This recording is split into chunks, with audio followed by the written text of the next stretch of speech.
Ito yung mga skincare na gagamitin ninyo kapag magpapahinga kayo sa paggamit ng hydroquinone, which is ang gamot sa PECAS or hyperpigmentation. Kung natatakot kayong gumamit ng hydroquinone, pwedeng ito yung gamitin ninyo at pwede rin itong isabay sa hydroquinone. Makakatulong din ang mga skincare na ito sa may mga freckles, acne marks, at dark spots. Binibigyan ko talaga ng oras at effort mag-research para sa inyo. Kaya sana manood po muna bago magtanong. At eto uunahan ko na kayo, bawal ang mareklamo. Kailangan matyaga sa paggamit ng mga ito at kailangan din marunong maghintay kasi hindi magic ang skincare na 2 weeks lang ay maganda ka na. With all honesty, minsan inaabot ng 6 months hanggang 1 taon bago makita ang magandang resulta. At huwag po kayong magreklamo sa akin kung bakit ito ang mga suggested skincare ingredients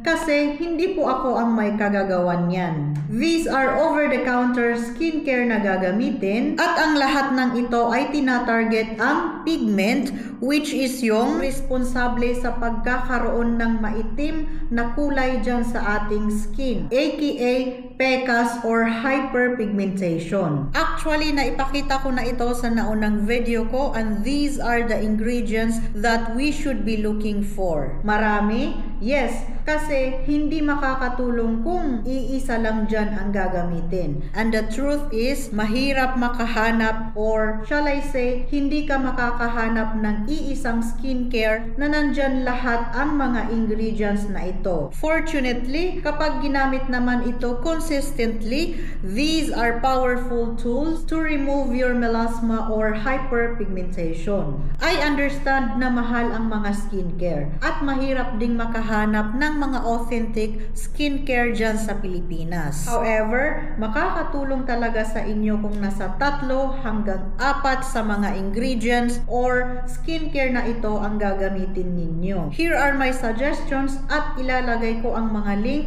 kung saan ito mabibili dyan sa my comment section. Sa vitamin C, ito ay from Lux Organics at meron silang 2 variant.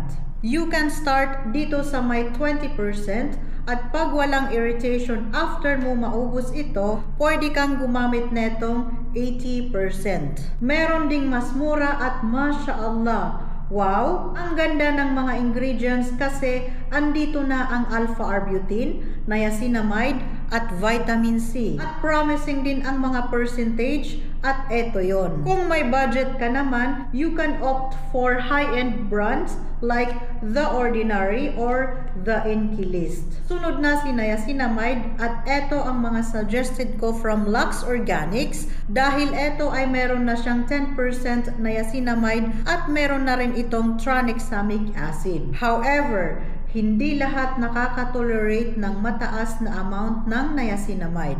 So here is Lux Organics niacinamide 4% serum at meron na rin itong licorice extract. Next ay tranexamic acid. Ito ay may 5% tranexamic acid at may niacinamide 5% na din ito. Ito naman ay from Skintific na merong 3% tranexamic acid at may alpha-arbutin na din. Next ay azelaic acid at ito ang mga suggested ko.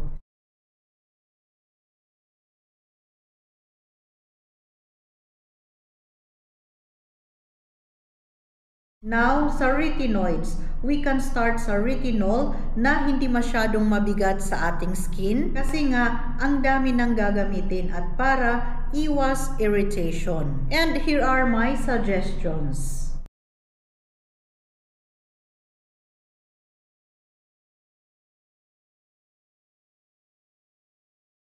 At ngayon, nasa AHA na tayo or ang alpha-hydroxy acids kagaya ng glycolic acid, mandelic acid, and lactic acid. At ito ang mga recommended ko.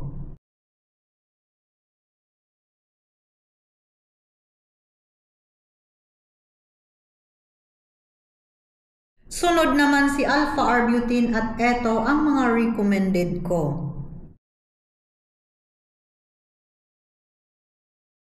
At etong isa, Masya Allah, wow, mura at may niacinamide, alpha-arbutin at meron ding tranexamic acid. Again, kung may specific brand kayong gusto or kung afford ninyo ang high-end brands, then go for it.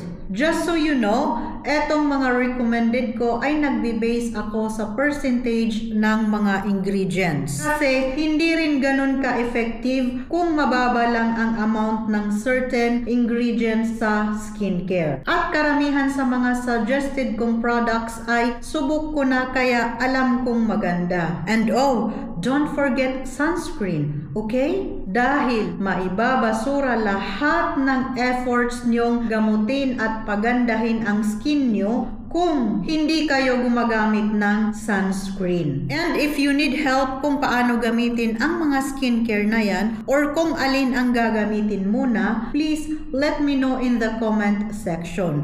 Alright?